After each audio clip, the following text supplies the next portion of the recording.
মুসা কালিমুল্লাহর জমানায় একজন লোক রাস্তা দিয়ে হেঁটে যাচ্ছেন। তিনার চোখের সামনে বিশাল বড় একটা বালুর পাহাড় তিনি দেখতে পেলেন, বালুর স্তূপ লক্ষ্য করলেন। উনি মনে মনে চিন্তা করলেন, এই স্তূপ যদি বালু না হয়ে যদি আটা হতো, ময়দা হতো, তাহলে এই আটা ময়দাগুলো আমি আল্লাহর রাস্তায় দান করে দিতাম, সাদকা করে দিতাম। এই যে উনি শুধুমাত্র নিয়তটা করলেন যে বালুর স্তূপগুলো যদি আমার মালিকানায় থাকতো, এগুলো যদি বালু না হয়ে আটার ময়দা হতো, তাহলে আল্লাহর রাস্তায় আমি দান করে দিতাম। আমার বন্ধুগণ, লোকটা শুধুমাত্র মুখে মুখে বলেছে, কিন্তু স্তূপটা ছিল বালুর। কিসের ভাই? বালুর স্তূপ। মুখে মুখে শুধু বলেছে, এই যে নিয়তটা সে করেছে, ভালো নিয়ত। হযরত মুসা কালিমুল্লাহ মাধ্যমে আল্লাহ রাব্বুল আলামিন তাকে জানিয়ে দিলেন যে আল্লাহ সুবহানাহু ওয়া তাআলা তোমাকে ওই বালুর পাহাড় সমপরিমাণ, স্তূপ পরিমাণ আটা ময়দা আল্লাহর রাস্তায় সওয়াব দান করলে, যে সওয়াব তুমি পেতে, যে অ্যাওয়ার্ড এবং রেওয়ার্ড তুমি পেতে, আল্লাহ রাব্বুল আলামিন সেই পরিমাণ পুরস্কার জাযা তোমাকে দান করে দিয়েছেন। সুবহানাল্লাহ। এজন্য ভাই, ইখলাস এবং নিয়ত খুব দামি একটা জিনিস। হযরত আম্মা জান আয়েশা সিদ্দিকা রাদিয়াল্লাহু তাআলা আনহা,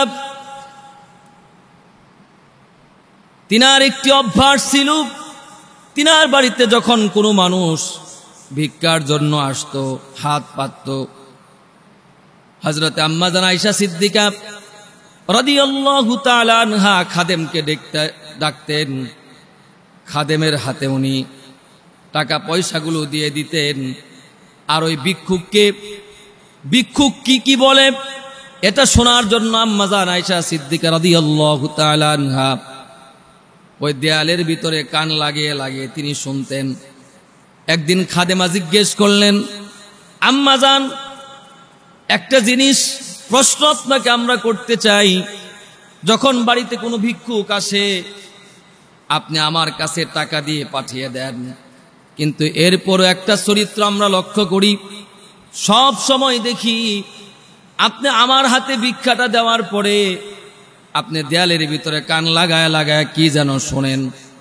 হযরত আম্মা জান আয়েশা সিদ্দিকা রাদিয়াল্লাহু তাআলা আনহা কি জবাব দিলেন বন্ধুগণ আমার? আম্মা জান আয়েশা সিদ্দিকা বললেন, শোনো আমার খাদেমা, আমি যে এই লোকটাকে টাকা পয়সা দান করি, দান আর সদকা করি, আমি দেয়ালের ভিতরে কান লাগায়া শুনতে চাই, ওই লোকটা আমার কাছ থেকে দান পেয়ে কি আমার জন্য দোয়া করলো? সে লোকটা যে দোয়াটা আমার জন্য করে, সঙ্গে সঙ্গে সেই দোয়াটা আমি তার জন্য দুনিয়াতেই করে দেই, যাতে করে কিয়ামতের ময়দানে এই যে আমি দান করলাম, এই দানের বিনিময় যাতে করে দুনিয়াতে আমি না পেয়ে যাই, তার দোয়াটা বিনিময় না হয়ে যায়, কিয়ামতের দিন মুসিবতের সময় যাতে করে এই দানের সওয়াব আমি বড় আকারে পেতে পারি। এই জন্য আমি প্রতিটা কথা, সে যে দোয়াটা করে সঙ্গে সঙ্গে সেই দোয়াটা আমি তাকে ফেরত দিয়ে দেই। সুবহানাল্লাহ। আমরা দেখবেন কোনো মানুষকে যদি কিছু দান করি, আমরা সঙ্গে সঙ্গেই বলে থাকি যে ভাই আমার জন্য দোয়া করেন। আমরা বলে থাকি যে গরিব মিসকিনকে টাকা পয়সা দিয়ে, যে তোমাকে কিছু টাকা পয়সা দিলাম, আমার ছেলেটা প্রবাস থাকে, ছেলেটার জন্য দোয়া কইরো, আমার ছেলে সন্তানদের জন্য, মেয়েটার জন্য দোয়া কইরো, যাতে করে ভালো করে পরীক্ষায় পাশ করে। ঠিক কিনা বলেন? কিন্তু আম্মা জান আয়েশা সিদ্দিকা, ওনার অভ্যাস ছিল, ওনার কথা ছিল যে আমি টাকা পয়সা দান করি, এর প্রতিদান, এর সওয়াব, এর জাযা আমি দুনিয়াতে চাই না, আমি দিয়ে দিলাম, এর বিনিময় আল্লাহ রাব্বুল আলামিনের কাছ থেকে কিয়ামতের দিন, হাসরের মাঠে, মুসিবতের দিন আমি আল্লাহর কাছ থেকে নেব। সুবহানাল্লাহ। এই জন্য ভাই, ইখলাসের বড় দাম।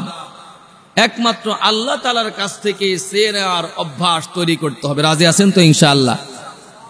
আমার ভাইয়েরা, আল্লাহর হাবিব সাল্লাল্লাহু আলাইহি ওয়াসাল্লাম বলেছেন, কিয়ামতের আগ দিয়ে নবীজিকে জিজ্ঞেস করা হলো, মাতা সাআত, কিয়ামত কখন হবে?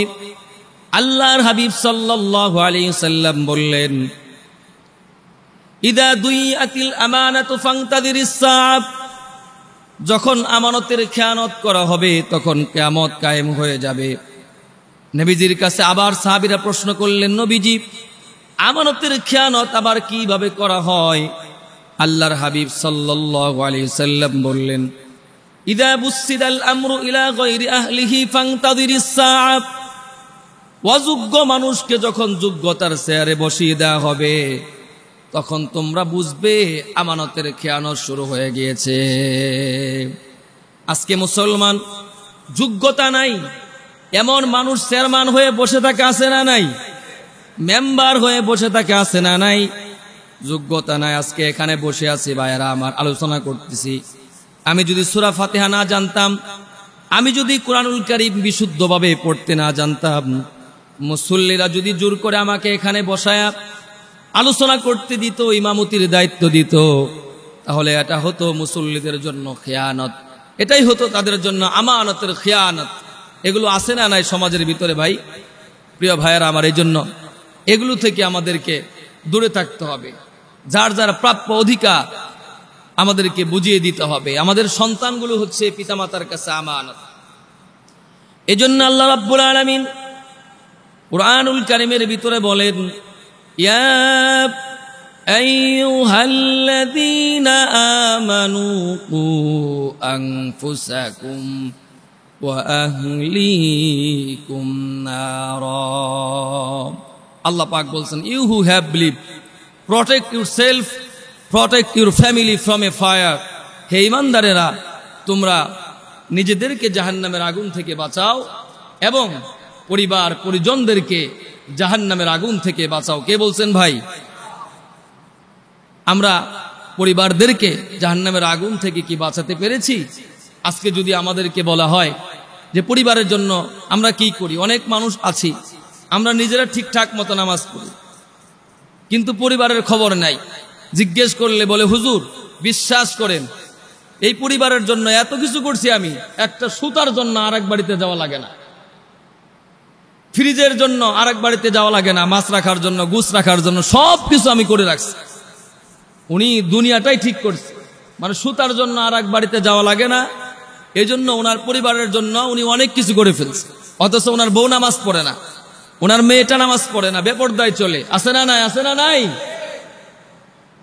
দুনিয়াটা করে দিলাম, কিন্তু তাদের আখিরাতটাকেও তাদেরকে বুঝিয়ে দিতে হবে, ঠিক কিনা বলেন? না, আল্লাহর দরবারে আমাদেরকে জবাবদিহিতার কাঠগড়ায় দাঁড়াতে হবে। আমার ভাইয়েরা, আল্লাহর হাবিব সাল্লাল্লাহু আলাইহি ওয়াসাল্লাম বলেছেন, কিয়ামতের আগ দিয়ে মানুষ মিথ্যে কথা বলবে, মিথ্যার প্রচলন ঘটে যাবে। বর্তমান সমাজের ভিতরে মিথ্যা আছে না নাই? নবী করিম সাল্লাল্লাহু আলাইহি ওয়াসাল্লাম বলেছেন, আন আয়েশা ক্বালাত মা কানা খুলুকুন আবগাদা ইলা রাসূলিল্লাহি সাল্লাল্লাহু আলাইহি ওয়াসাল্লাম। নবীজি সাল্লাল্লাহু আলাইহি ওয়াসাল্লাম বলেছেন, নবী করিম সাল্লাল্লাহু আলাইহি ওয়াসাল্লামের কাছে সবচেয়ে নিকৃষ্ট গুনাহ, সবচেয়ে খারাপ গুনাহ, নিম্নমানের গুনাহ হচ্ছে মুসলমান মিথ্যে কথা বলা। সবচেয়ে নিকৃষ্টতম চরিত্র সেটি হচ্ছে মিথ্যে কথা বলা। নবী করিম সাল্লাল্লাহু আলাইহি ওয়াসাল্লামের কাছে ছিল। গরম ভাতে বিলে বেজার, উচিত কথায় মা ওই বেজার, ঠিক কিনা বলেন? গজল আছে না? গরম ভাতে বিলে বেজার, উচিত কথায় মা ওই বেজার, পথে গেলে কীর্তি রাজার মনে লাগে ভয়, আমরা গরিব আমাগেরে দেখার মতো কেউ নাই, আমরা গরিব আমাগেরে দেখার মতো কেউ নাই, ঠিক কিনা বলেন? ক্ষমতাতে জাতি পারলে জীবনে একবার, গাড়ি বাড়ি হতি রে ভাই দেরি হয় না তা, ঠিক কিনা?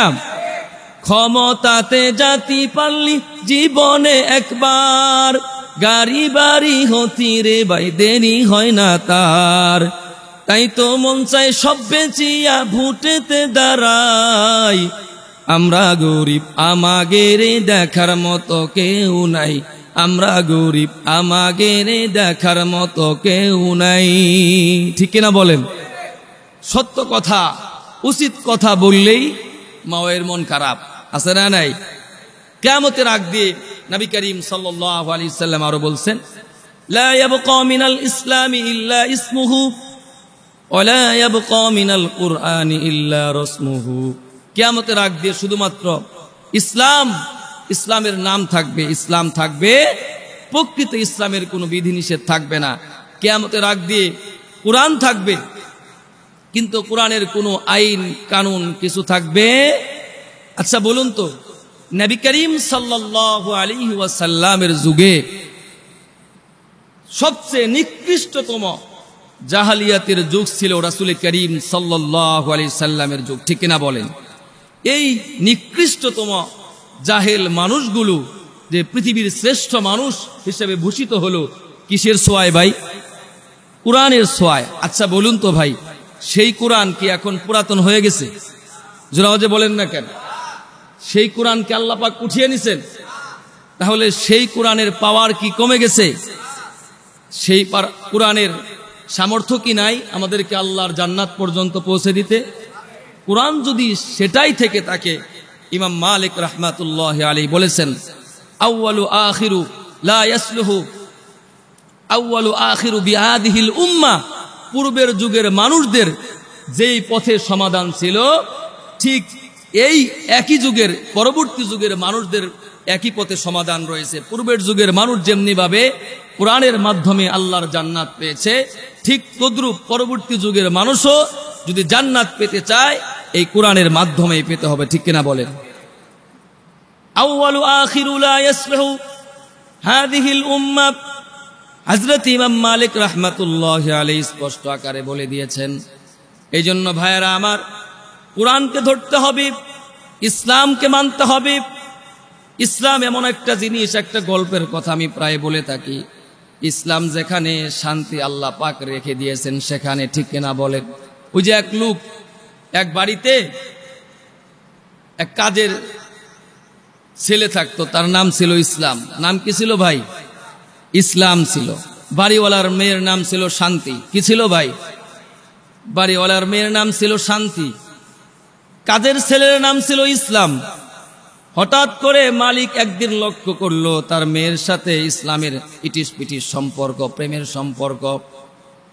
মালিক মুসলমান, এই বিষয়টা লক্ষ্য করে বাড়ির কাজের ছেলেকে অ্যালার্ট করলো, সতর্ক করলো, ফার্দার কোনো দিন যদি তোমাকে দেখতে পায় আমার মেয়ের সঙ্গে কথা বলো, তাহলে তোমাকে কিন্তু লাঞ্ছিত করে বাড়ি থেকে বের করে দেব।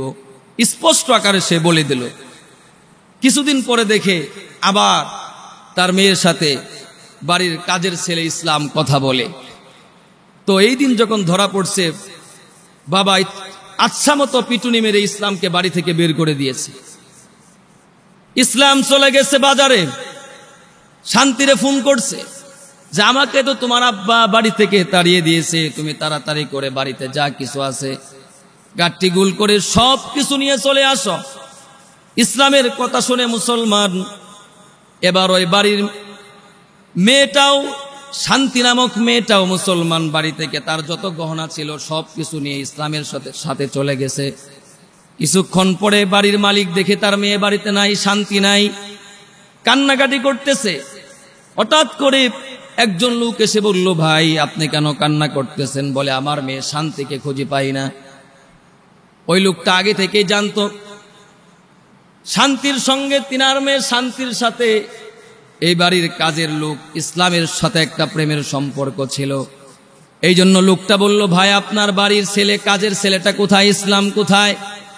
বলে ওকে তো মেরে আমি তাড়িয়ে দিয়েছি বাড়ি থেকে, বাড়ি থেকে তো ওকে বের করে দিয়েছি। লোকটা তখন হাসি দিয়ে বলে, খোঁজ নিয়ে দেখেন ইসলাম যেখানে শান্তি সেখানে। ঠিক কিনা বলেন? ইসলাম যেখানে শান্তিও সেখানে। ঠিক তদ্রূপ, এটা শুধু একটা গল্প বলে আপনাদেরকে বুঝালাম, এখান থেকে অ্যাডভাইস নেওয়ার জন্য, শিক্ষা নেওয়ার জন্য। প্রকৃতার্থে ইসলাম যেখানে থাকে সেখানেই মুসলমান শান্তি আছে না নাই? ইসলাম হলো চিরদিনের শান্তি সুখের নিশানা, ইসলাম ছাড়া অন্য সবই জাহান্নামের ঠিকানা। ঠিক কিনা বলেন? ইসলাম হলো চিরদিনের শান্তি সুখের নিশানা, ইসলাম ছাড়া অন্য সবই জাহান্নামের ঠিকানা। কেউ বা করে গণতন্ত্র, কেউ বা সমাজতন্ত্র, কেউ বা করে গণতন্ত্র, কেউ বা সমাজতন্ত্র, আসলে সব পেট পূজারি ভণ্ডামি আর বাহানা। ইসলাম হলো চিরদিনের শান্তি সুখের নিশানা, ইসলাম ছাড়া অন্য সবই জাহান্নামের ঠিকানা। এজন্য ভাই ইসলামের পথে আমাদেরকে আসতে হবে। ইন্নাদ-দীনা ইনদাল্লাহিল ইসলাম, ইসলামই একমাত্র আল্লাহ রাব্বুল আলামিনের কাছে মনোনীত ধর্ম। ঠিক কিনা বলেন? আমার আল্লাহ তাআলার কাছে একমাত্র মনোনীত ধর্মের নাম কি ভাই? ইসলাম। আমরা অনেক সময় বলি হিন্দু ধর্ম, খ্রিস্ট ধর্ম, বৌদ্ধ ধর্ম। আসলে এই ধর্ম কথাটা মুহাদ্দিসিন একরাম, মুফাসসিরিন একরাম ব্যাখ্যার ভিতরে বলেছেন যে হিন্দু ধর্ম, বৌদ্ধ ধর্ম এটা বলা ঠিক না। এটা বলা কিনা ভাই? ওটা ধর্মই না। ইসলাম ছাড়া কোনো ধর্মই নাই পৃথিবীতে প্রকৃত ধর্ম। ঠিক কিনা বলেন ভাই? ধর্ম একমাত্র হচ্ছে ইসলাম। তার নাম কি ভাই? Islam is a religion of peace, humanity and brotherhood. ইসলাম আমাদেরকে শান্তি শিখায়, ইসলাম আমাদেরকে মানবতা শিখায়, ইসলাম আমাদেরকে ভ্রাতৃত্ব শিখায়। ঠিক কিনা বলেন? এজন্য ভাই ইসলামের দরজা সবার জন্য উন্মুক্ত। ঠিক কিনা বলেন? আমার বন্ধুগণ, এই যে ইসলাম, ইসলাম ধর্ম এমন একটি ধর্ম, এই ধর্ম ইচ্ছে করলেই এই ধর্মে দীক্ষিত হওয়া যায় না। অনেক মানুষ দেখবেন মুসলমানের ঘরে জন্ম নিছে কিন্তু সে অমুসলিম হয়ে গেছে, নাস্তিক, মুরতাদ হয়ে গেছে। আছে না নাই বলেন? এই প্রকৃতির লোক আছে না নাই? রাসূল করিম সাল্লাল্লাহু আলাইহি সাল্লাম বলেছেন, লা ইয়াতিয়ান্না আলান নাসি জামানুন লা ইয়াজতামিউনা আলাল মাসজিদ লাইসা ফীহিম মুমিন। লা ইয়াতিয়ান্না আলান নাসি জামানুন লা ইয়াজতামিউনা আলাল মাসাজিদ লাইসা ফীহিম মুমিন। আল্লাহর হাবিব সাল্লাল্লাহু আলাইহি ওয়াসাল্লাম বলেছেন, এমন একটা সময় আসবে, এমন একটা জমানা আসবে যখন মসজিদ ভরা মানুষ থাকবে কিন্তু ইমাম সাহেব সহ মুসলমান মুসল্লি সহ সকলে কাফের থাকবে। কি থাকবে? কাফের থাকবে, মুমিন থাকবে না। লাইসা ফীহি মুমিন। মসজিদ ভরপুর মুসল্লি থাকবে, ইমাম সাহেব থাকবে, মুয়াজ্জিন থাকবে। প্রিয় ভাইয়েরা আমার, এই জন্য আল্লাহ তাআলার কাছে দোয়া করি, আল্লাহ মৃত্যুর আগ পর্যন্ত আমাদের প্রত্যেকের নামটাকে তুমি ইমানদারের খাতায় যেভাবে তুমি লিখে রাখছো কিয়ামত পর্যন্ত তুমি লিখে রাখো। ঠিক কিনা বলেন? ইমান নিয়ে মরতে চাই না ভাই আমরা। আমি একটা ঘটনা উদাহরণ পাই দিয়ে থাকি বা ইমানের দাম, ইমানের মূল্য কি পরিমাণ। দুই বন্ধু মাছ ধরতে গেছে। কি ধরতে গেছে ভাই? দুজন জাল ফেলছে। একজনের জালে কোনো মাছই উঠে নাই, আর একজনের জালে বিশাল বড় একটা বোয়াল মাছ উঠছে। তো বোয়াল মাছ দেখে বন্ধু আনন্দে নাচানাচি আর লাফালাফি আরম্ভ করছে। বোয়াল মাছের চোখ আছে না নাই? জোরে আওয়াজে বলেন, আছে না নাই? তো ওই লোকটার নাচানাচি দেখে বোয়াল মাছ লাফ দিয়ে জাল থেকে বের হয়ে পানিতে পড়ে গেছে। দুজন জাল ফেলেছিল, একজনের জালে মাছই উঠে নাই, আর একজনের জালে বিশাল বড় একটা বোয়াল মাছ উঠার পরে লাফ দিয়ে জাল থেকে বের হয়ে পড়ে গেল। আপনারা বুঝে থাকলে স্পষ্ট আকারে জবাব দিবেন, আফসুস, অনুতাপ দুজনের সমান হবে নাকি কম আর বেশি হবে? বেশি হবে কার? যার মাছ উঠার পরে লাফ দিয়ে চলে গেল তার আফসোস বেশি হবে না? বেশি হবে। ঠিক তো দ্রুপ যারা কাফের মুশরিক বেদিন বেঈমান, ওরা তো ভাই অমুসলিমের ঘরেই তারা জন্মগ্রহণ করেছে। ওরা জন্মগ্রহণ করার পরেই দেখছে পূজা, ওরা জন্মগ্রহণ করার পরেই দেখছে যে ঠাকুর পূজা করে, আর মায় পূজা করে, আর বাবা পূজা করে। আর আমরা মুসলিম, আমরা মুসলমানের ঘরে জন্ম নিয়েছি। জন্ম নেওয়ার পর সারা জীবন ইসলামের উপর থাকার পর যদি ইমানহীন হয়ে মৃত্যুবরণ করি, আমাদের আফসুস, অ্যাপোলজি, এটা কিন্তু কাফের মুশরিকদের চেয়ে কোটি গুণ বেশি হবে। ঠিক কিনা বলেন? এই জন্য ভাই ইমান এটা হচ্ছে অনেকটাই বিমানের মতো। কিসের মতো? বিমান যত উপরে যায় দুনিয়াটা তার কাছে তত তুচ্ছ মনে হয়, ছোট্ট মনে হয়, ঠিক কিনা বলে? এই জন্য কোন মুফাসসিরিন একরাম বলেছেন ইমানটা কিসের মতো ভাই? জোরাও যে বলেন না, বিমানের মতো। বিমান যত উপরে যায় পৃথিবী তত ছোট্ট মনে হয়, ঠিক কিনা বলে? ঠিক তদ্রূপ ইমানের দিক দিয়ে মানুষ যত উপরে উঠবে, যত তার ইমানটা শক্তিশালী হবে, তত তার কাছে দুনিয়ার আসবাব, টাকা পয়সা, বিত্ত বৈভব অত ছোট মনে হবে, ঠিক কিনা বলেন? তুচ্ছ মনে হবে। এজন্য ভাই আসুন আমরা ইমানকে মূল্যায়ন করি, আমরা এটার গুরুত্ব বুঝি। আল্লাহ রাব্বুল আলামিন বুঝবার তৌফিক দান করেন। পড়ুন আবিদ। কিয়ামতের আগে রাসূল করিম সাল্লাল্লাহু আলাইহি সাল্লাম আরো বলেছেন যে মানুষ ইসলামের বাণী কুরআনুল কারীম এটা শুনতে চাবে না। যারা শুনতে চাবে কিছু মানুষ আছে এটাকে বাধাগ্রস্ত করবে। এরকম লোক আছে না নাই? আল্লাযীনা কাফারু ওয়া সাদ্দু আন সাবিলিল্লাহ, আল্লাহ সূরাতুল মুহাম্মাদের ভিতরে বলেছেন বাধার সৃষ্টি করবে। যে কোনো ভাবে হতে পারে, ক্ষমতার কারণে হতে পারে, বা যে কোনো কুচক্রান্তের কারণে হতে পারে। এই প্রকৃতির লোক সমাজে আছে না নাই?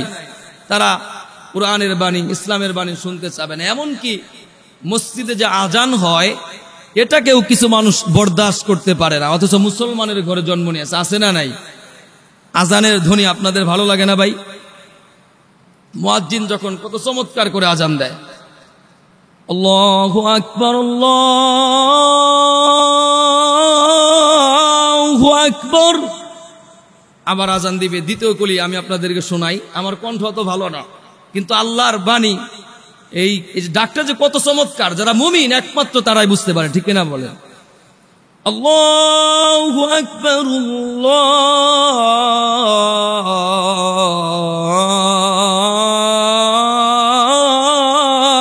আল্লাহু আকবার। ভালো লাগে না ভাই? আল্লাহর বাণী প্রত্যেকটা শব্দ, যেমন কোরআন, যেমন আজান, প্রত্যেকটা বাণী তার কাছে ভালো লাগবে, মজা লাগবে যারা হবে মুসলমান, ঠিক কিনা বলেন ভাই? আমার বন্ধুগণ, আল্লাহর হাবিব সাল্লাল্লাহু আলাইহি ওয়াসাল্লাম আরো বলেছেন কিয়ামতের আগ দিয়ে মানুষের অবস্থা এমন হবে, মানুষ মরতে চাবে না। কি করতে চাবে না ভাই? মানুষ মরতে চাবে না। ইসনাতানে এক রহমা ইবনু আদম ওয়াল মাউতু খায়রুল লিল মুমিনি মিনাল ফিতনা ওয়া ইয়াকরাহু কিল্লাতাল মাল ওয়া কিল্লাতুল মাল ইয়াকুল্লু লিল হিসাব। রাসূল করিম সাল্লাল্লাহু আলাইহি সাল্লাম বলেছেন প্রত্যেকটা মানুষ দুইটা জিনিসকে অপছন্দ করে। কয়টা জিনিসকে? এক নম্বরে হচ্ছে মৃত্যুকে। কি কে ভাই? মানুষ মরতে চায় না। দুই নম্বরে হচ্ছে সম্পদের স্বল্পতা, এটা মানুষ অপছন্দ করে। অথচ আল্লাহর রাসূল সাল্লাল্লাহু আলাইহি সাল্লাম বলেছেন যে ইসনাতানে ইয়াকরাহু ইবনু আদম ওয়াল মাউতু খায়রুল লিল মুমিনি মিনাল ফিতনা। মুমিনদের জন্য ফিতনার সময় আসার আগেই মৃত্যুবরণ করা, মরে যাওয়া, এটা মুমিনদের জন্য উত্তম, ফিতনার সময় আসার আগেই। আরেকটি হচ্ছে দুনিয়ার মানুষ ধন সম্পদ, টাকা পয়সা কম হলে অপছন্দ করে। অথচ আল্লাহর হাবিব সাল্লাল্লাহু আলাইহি সাল্লাম বলেছেন টাকা পয়সা যত কম হবে তার হিসাব তত কম হবে। সুতরাং এটা তার গুড লাকের ব্যাপার, সৌভাগ্যের ব্যাপার। এই জন্য ভাই আসুন আমরা টাকা পয়সা কম হলে আমরা কখনোই নারাজ থাকবো না, অসন্তুষ্ট থাকবো না। দুনিয়ার 60-70 বছরের একটা ছোট্ট জীবন, এখানে জিতলেই কি আর হারলেই কি, ঠিক কিনা বলেন? ধনী হলেই কি, গরিব হলেই কি, সুখী হলেই কি আর দুঃখী হলেই কি, ঠিক কিনা বলেন ভাই? এই জন্য আমাদেরকে প্রিপারেশন নিতে হবে। এই দুনিয়া একদিন আমাদের সকলকে ছাড়তে হবে। কাজ যা করব আল্লাহকে সন্তুষ্টি করার জন্য করতে হবে। কাকে সন্তুষ্ট করার জন্য? আল্লাহ তাআলা। একবার হযরতে উমর ফারুক রাদিয়াল্লাহু তাআলা আনহু, খলিফাতুল মুসলিমিন হযরত আবু বকর সিদ্দিক রাদিয়াল্লাহু তাআলা আনহুর জমানায় তিনি ওনার দরবারে গেছেন। গিয়ে লক্ষ্য করলেন যে অনেকগুলো অসহায় দুস্থ দরিদ্রদের নাম একটা তালিকার ভিতরে লেখা আছে, পাশে তাদের সেবকদের নাম, খাদেমদের নাম লেখা আছে। হযরত উমর ফারুক রাদিয়াল্লাহু তাআলা আনহু লক্ষ্য করলেন এই তালিকার সর্বশেষে একজন বৃদ্ধা মহিলার নাম লেখা আছে, কিন্তু তার পাশে কোনো সেবকের নাম নাই। কোনো খাদেমের নাম নাই। হযরতে উমর ফারুক রাদিয়াল্লাহু তাআলা আনহু উনি চিন্তা করলেন, জিজ্ঞেসও করলেন না যে এই খাদেমটা কোথায়। উনি মনে মনে চিন্তা করলেন যে আমি এই বৃদ্ধা মহিলাকে খুঁজে বের করব, তার খেদমতের দায়িত্বটা আমি উমর নেব। সুবহানাল্লাহ বললেন না? এমন একটা যুগ যেই জমানায় সন্তান পিতামাতার খেদমত করে না, আর ওই জামানায় হযরত উমর রাদিয়াল্লাহু তাআলা আনহু বৃদ্ধা মহিলার খেদমত করার জন্য লুকে লুকে উনি সিদ্ধান্ত নিচ্ছেন, কারোর কাছে কিছু বললেন না। উনি বাড়িতে চলে গেলেন। বাড়িতে যাওয়ার পর খোঁজাখুঁজি করতে আরম্ভ করলেন যে এই বৃদ্ধা মহিলার বাড়িটা কোথায়। অনেক খোঁজাখুঁজির পর বৃদ্ধা মহিলার বাড়ি তিনি খুঁজে পেলেন। ঘরের দরজায় নক করলেন, মা আপনার কি কোনো কাজ আছে নাকি? ভিতর থেকে বৃদ্ধা মহিলা আওয়াজ করল, বাবা প্রতিদিনের ন্যায় আজকেও একজন খাদেম এসেছিল, এসে আমার ঘরের সমস্ত কাজ করে সবকিছু কমপ্লিট করে দিয়ে সবকিছু শেষ করে দিয়ে চলে গেছে। কাজ ছিল ঘরের বাসন কুসন মাজা আর দূর থেকে পানি আনা। হযরত উমর রাদিয়াল্লাহু তাআলা আনহু চিন্তায় পড়ে গেলেন, সাত সকালে ভোর প্রত্যুষে এত সকালে কে আসলো, এত সকালে এসে কে তার বাড়ির কাজ কমপ্লিট করে চলে গেল। উনি সিদ্ধান্ত নিলেন যে আগামীকাল আরো সকালে আমি আসব। তারপরের দিন উনি ফজরের নামাজের আগেই চলে আসলেন। হযরতে উমর ফারুক রাদিয়াল্লাহু তাআলা আনহু এসে ঘরের দরজায় নক করলেন, মা খাদেম আসছে। ভিতর থেকে আওয়াজ আসলো, বাবা প্রতিদিনের ন্যায় আজকেও তো একজন যুবক আসছিল, এসে ঘরের সব কাজ কমপ্লিট করে চলে গেছে। হযরতে উমর ফারুক রাদিয়াল্লাহু তাআলা আনহু চিন্তা স্রোতে ভাসতে লাগলেন। উনি অবাক হয়ে গেলেন, এত সাত সকালে আবার কে আসে, অবশ্যই আমাকে জানতে হবে। হযরত উমর জিজ্ঞেস করলেন, বুড়িমা আপনি কি ওই লোকটার নাম জানেন না? তাকে কি আপনি কখনো দেখেননি? বৃদ্ধা মহিলা আরজ করলো, বাবা সে কোনোদিন আমার চোখের সামনে আসেনি, প্রতিদিন আসে, এসে আমাকে বলে মা আপনি পর্দার ভিতরে চলে যান, খাদেম চলে আসছে। এই কথা বলে আমি ভিতরে চলে যাই, কাজ কমপ্লিট হয়ে যাওয়ার পর আবার বলে যায়, মা কাজ কমপ্লিট হয়ে গেছে, এবার আপনি বের হতে পারেন। এভাবেই চলে গেছে। কোনোদিন তার নামটাও আমি জিজ্ঞেস করি নাই, তার চেহারাটাও দেখি নাই।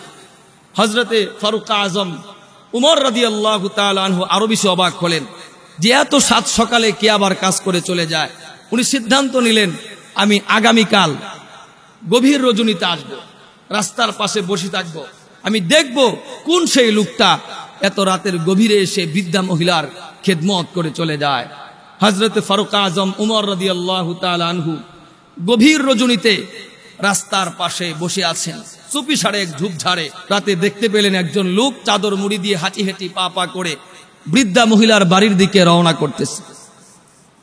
হযরত উমর রাদিয়াল্লাহু তাআলা আনহু লোকটার পিছু নিলেন, পিছন দিক থেকে সালাম দিলেন। সঙ্গে সঙ্গে সালামের জবাবে হযরতে আবু বকর সিদ্দিক রাদিয়াল্লাহু তাআলা আনহুর কণ্ঠের আওয়াজ ভেসে আসলো, সুবহানাল্লাহ। ফারুক আজম স্ট্রেঞ্জ ফিল করলেন, আশ্চর্য বোধ করলেন, বললেন, খলিফাতুল মুসলিমিন, তাহলে বুঝি প্রতিদিন গভীর রাতে এই বৃদ্ধা মহিলার খেদমত করার জন্য আপনি আসেন? তাহলে ওই খাদেম বৃদ্ধা মহিলার নামের পাশে আপনি কেন আপনার নামটা লেখেন নাই? আপনি যে তার খাদেম এটা কেন লেখেন নাই? হযরতে আবু বকর সিদ্দিক বললেন, ভাই এই কাজটা তো আমি একমাত্র আল্লাহর জন্য করে থাকি, দুনিয়ার কোনো মানুষকে দেখানোর জন্য তো আমি করি না। সুবহানাল্লাহ বললেন না? হযরত উমর লক্ষ্য করলেন আবু বকর সিদ্দিক রাদিয়াল্লাহু তাআলা আনহুর পায়ের ভিতরে কোনো জুতা নাই। জিজ্ঞেস করলেন, খলিফাতুল মুসলিমিন, গভীর রজনীতে আপনি খালি পায়ে কেন হাঁটতেছেন? আপনার পায়ের জুতা কোথায় গেল? হযরত আবু বকর সিদ্দিক রাদিয়াল্লাহু তাআলা আনহু বলে উঠলেন, গভীর রাতে যদি আমি জুতা পরিধান করে মহল্লার ভিতর দিয়ে হাঁটি, আমার পায়ের জুতার আওয়াজে ঠক ঠক আওয়াজে আমার জনগণের ঘুম ভেঙে যাবে, তাদের বিশ্রামের কষ্ট হবে, বিশ্রামের ব্যাঘাত ঘটে যাবে। কিয়ামতের ময়দানে আল্লাহ রাব্বুল আলামিনের কাছে তো আমাকে জবাব দিতে হবে, কেন তাদের ঘুমের আমি বিঘ্নতা ঘটিয়েছিলাম।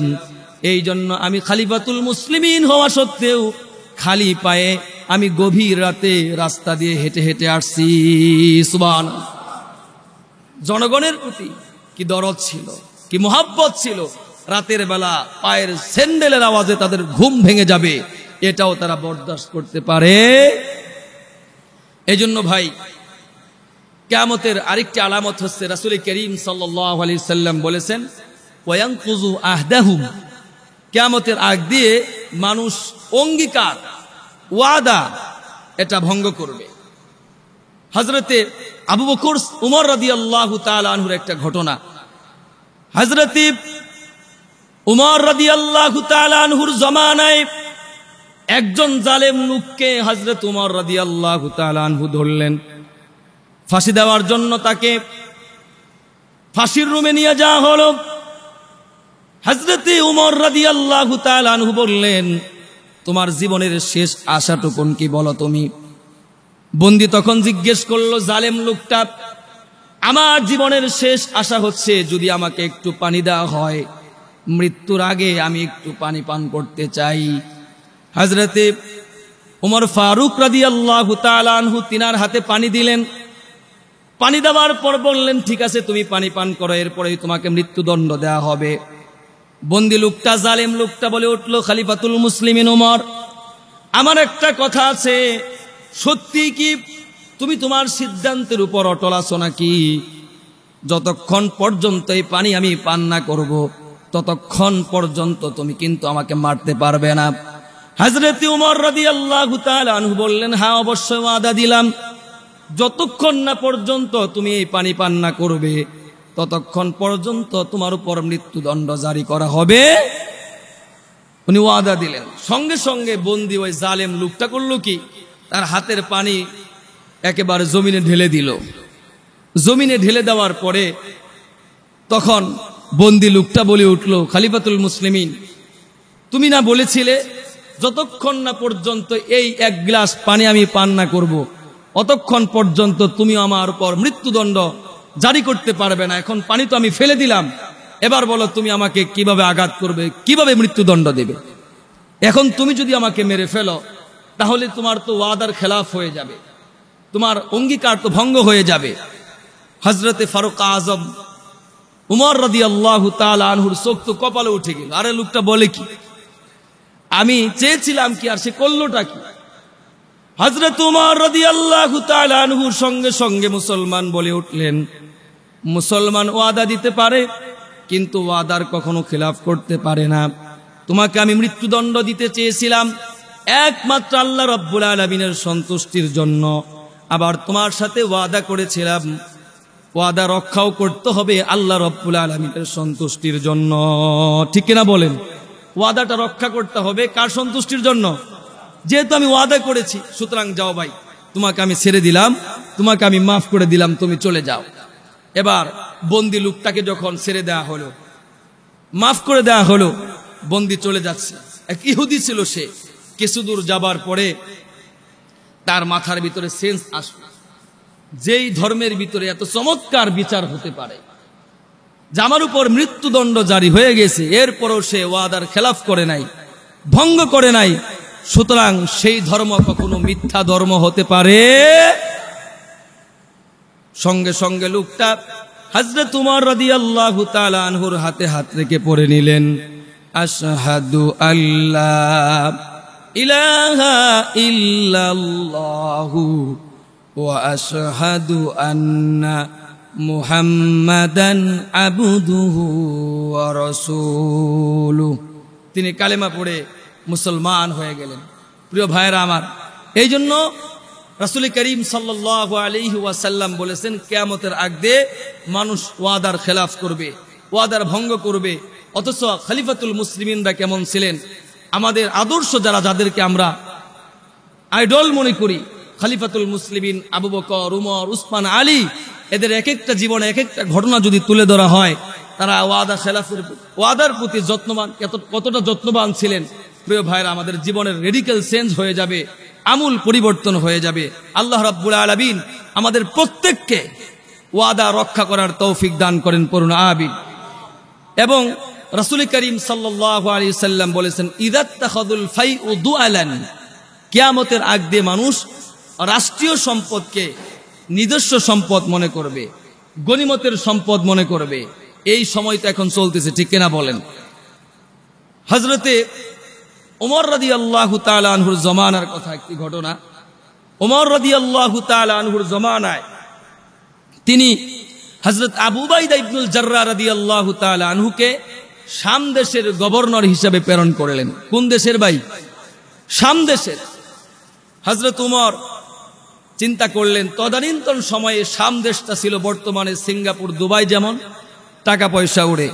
যেই দেশে টাকা পয়সা উড়ে ওই দেশের নেতাদের পকেট নরম থাকে নাকি গরম থাকে? তাদের প্রাসাদগুলো, অট্টালিকাগুলো সুন্দর থাকে নাকি অসুন্দর থাকে? বিলাসবহুল থাকে। খলিফাতুল মুসলিমিন হযরত উমর রাদিয়াল্লাহু তাআলা আনহু উনি চিন্তা করলেন যে আমাকে একটু দেখতে হবে শাম দেশের অবস্থাটা কি। সেখানে আমার সাহাবী, আমার সহধর্মী, সহপাঠী আবু উবাইদা ইবনুল জাররাহ রাদিয়াল্লাহু তাআলা আনহুকে যে আমি গভর্নর হিসেবে প্রেরণ করেছি, আমাকে একটু খোঁজ নিতে হবে। উনি চলে গেলেন সেখানে। যাওয়ার পর জিজ্ঞেস করলেন সেখানকার লোকদেরকে যে আমার আবু উবাইদা ইবনুল জাররাহ কোথায়? খবর পাঠানো হলো। আবু উবাইদা ইবনুল জাররাহ রাদিয়াল্লাহু তাআলা আনহু চলে আসলেন। উনি যেখানে বসেন, যে ঘরটার ভিতরে গভর্নর বসেন, সেই ঘরটা দেখলেন।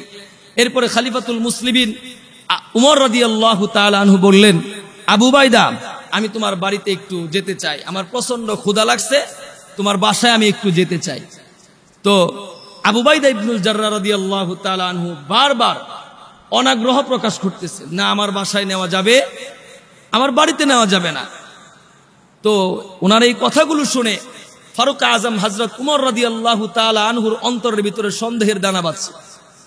মনে হয় তার বাড়িটা অনেক সুন্দর করে কারুকার্য করে বাড়ি বানাইছে, এই জন্য আমার চোখের আড়াল করে রাখতে চায়।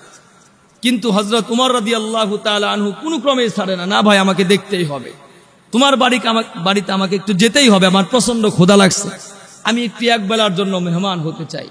এই কথা যখন বলা হলো, হযরতে আবু উবাইদা ইবনুল জাররাহ রাদিয়াল্লাহু তাআলা আনহু খলিফাতুল মুসলিমিন হযরত উমর রাদিয়াল্লাহু তাআলা আনহুকে নিয়ে রাস্তা দিয়ে মুসলমান রওনা করলেন।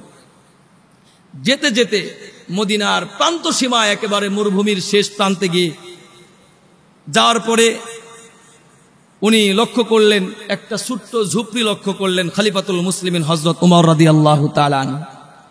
সেই ঝুপড়ির ভিতরে হযরত উমরকে নিয়ে যাওয়া হলো, আর বলা হলো, খলিফাতুল মুসলিমিন, এই হচ্ছে আমার বাড়ি, এই হচ্ছে আমার ঘর, এই হচ্ছে আমার বাসস্থান।